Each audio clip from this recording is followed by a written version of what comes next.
second and last story I'm going to read tonight. This one was written so long ago I can't remember. Probably sometime when I was an undergraduate, possibly before then. It's also gone through a number of changes, and this is the most current draft. It's not,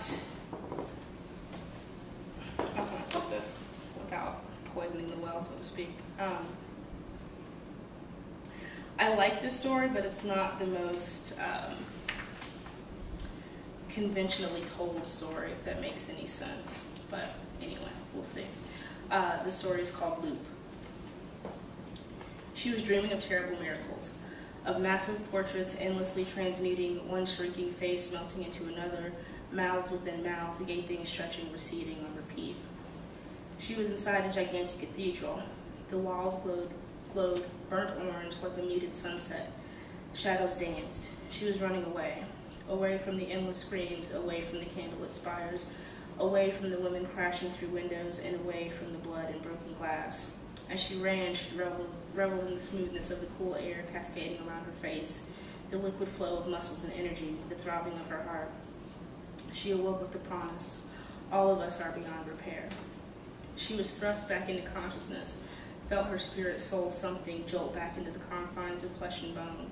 She opened her eyes and found her hands clamped into fist, her arms pressed against her sides, her knees in the air, and her toes curled. Her body was covered in sweat. It collected at her throat, and her hair tangled in the wetness. She found her own scent revolting. Her head was stuffed with cotton batting that crawled and felt alive.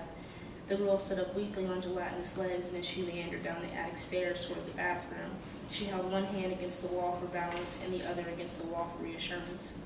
She stripped away her sweat-sticky clothes and went to the shower stall. She choked back a scream and let the cold water refresh and wash the cotton, sweat, and fear away. She stayed in the stream for a few minutes longer, then stepped out, grabbed a towel, and wrapped herself in it. She debated looking into the mirror, but decided not to. The promise repeated itself in her head. All of us are beyond repair. The girl went back to her room, put on some clothes, and went downstairs for breakfast. It was unnaturally silent. Intuitively, she knew not to break this silence, so she crept down the stairs, taking care to avoid the center where the creaky wood was. As she went down the landing, she saw the basement door open ahead of her. The kitchen light was on. She had turned it off last night before going to bed. Who else was here? She heard a figure shuffle in front of the door, and the door closed. It was a very fat man. He was wearing a soiled yellow t-shirt and trousers the color of Merlot. On top of his head was a rainbow-colored beanie with a black propeller. His body was pear-shaped. His flesh rippled over his trousers, and his shirt looked 2 sizes too small.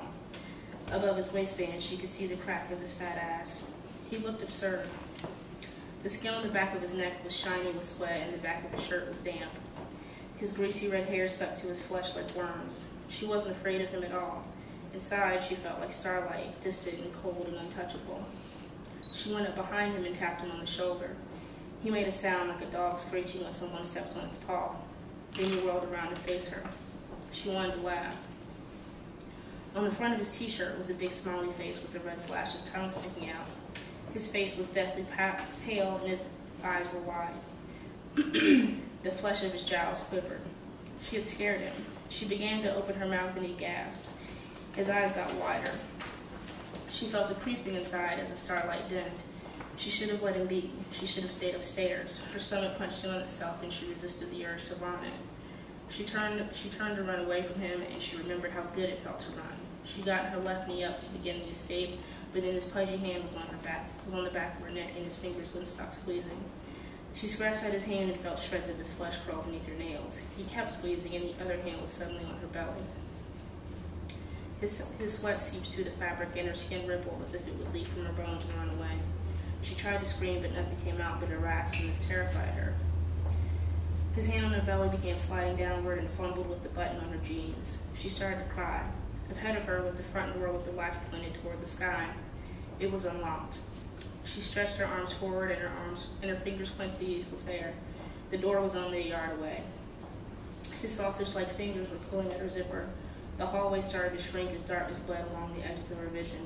Her lungs felt like they were littered with glass, and he kept on squeezing. She awoke from this dream screaming. The scream echoed in the sunlit silence of her bedroom as his hands still made a cradle of her flesh. Her body was slick with sweat, and the bed sheets were tangled like constrictors around her legs. She put her hands on her damp face as her bones shook inside her skin.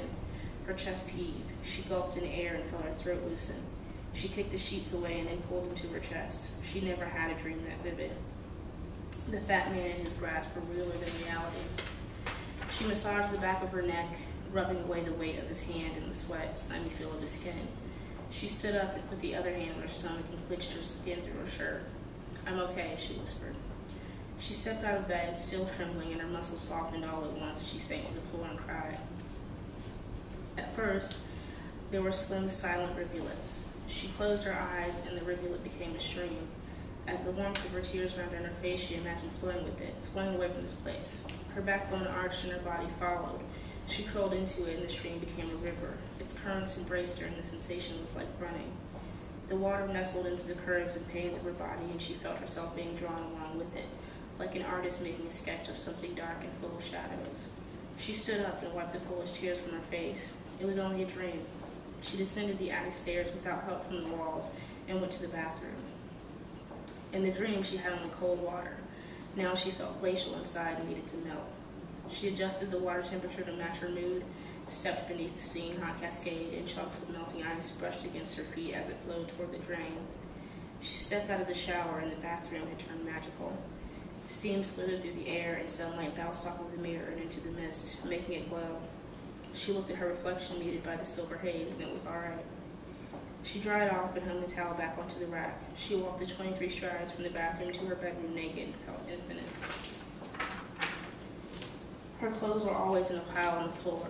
She gathered her underclothes and then black jeans and a black sweater. She felt like wearing boots to breakfast, so she did.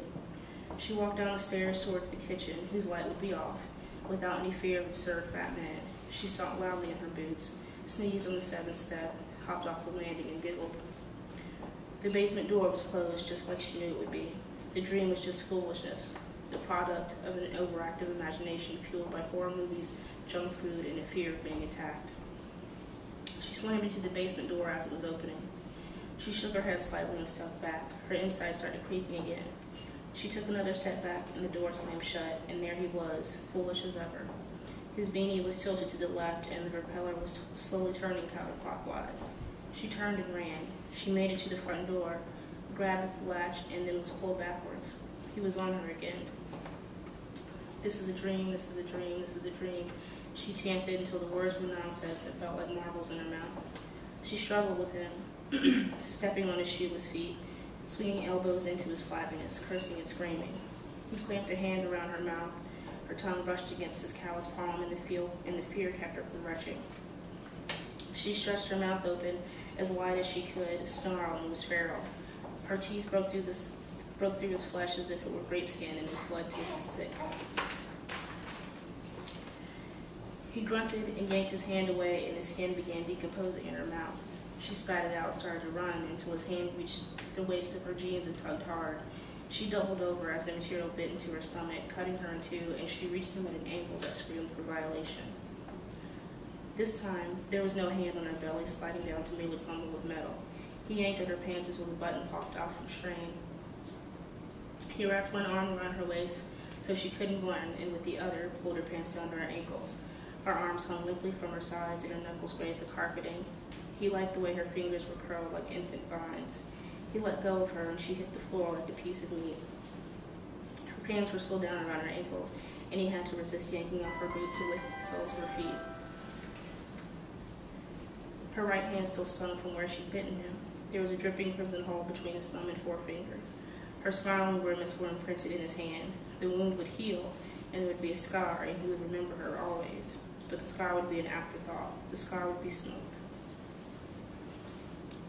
He clenched his hand, and pain reassuringly blazed up his arm and into his brain. The pain made him tremble. He clenched it again. He wouldn't stop clenching until it was finished. His left hand fumbled with the clasp of his trousers, and finally it clicked apart. He didn't want to be fat anymore. If he stayed fat, he wouldn't be able to get himself all the way in, and he wouldn't be able to see. His right hand was covered in blood and it dripped softly onto the carpet. He liked that sound. He closed his eyes and the blubber fell randomly away from his body. His enormous gut slid off and plopped greasily to the floor. He felt like a glacier melting under the sun. When he looked at himself, he could actually see the outlines of his ribs, and his stomach was taut and flat like a sheet stretched over a windowless frame. He flexed his arms and legs and watched the new muscles slither beneath the skin. He smiled. During the transformation, his clothes had fallen off too. They were neatly folded and sitting next to the basement door. He got down on his knees and pulled away her jeans. He wondered if the girl was sleeping. She hadn't moved at all. Maybe she'd wake up while he was inside her. He hoped she would scream.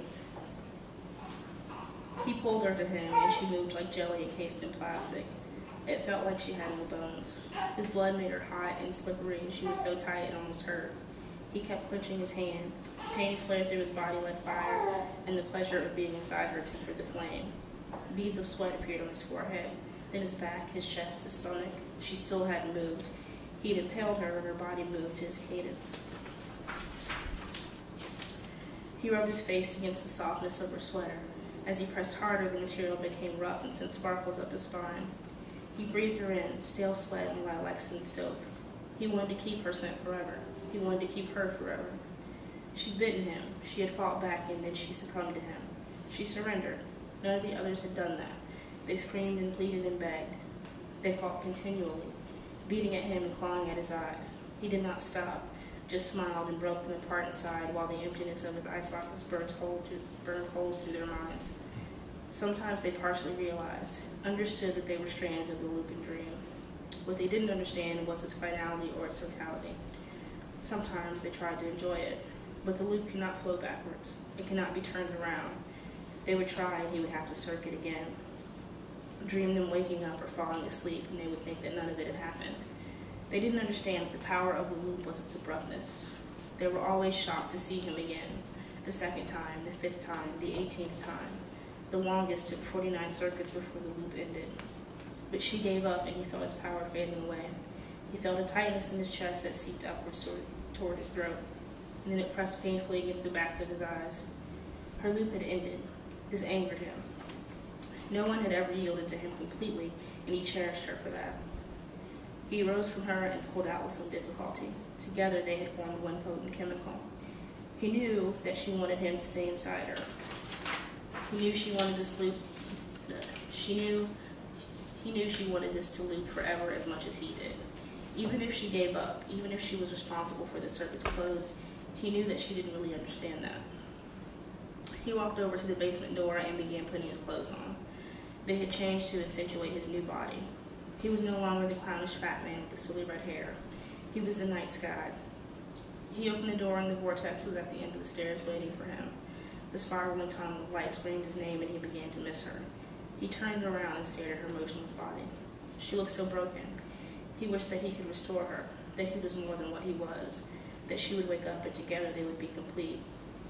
As he walked down the stairs, with the light intensifying at each step, he whispered to her the one thing that he knew was more certain than the loop. All of us are beyond repair. Ooh.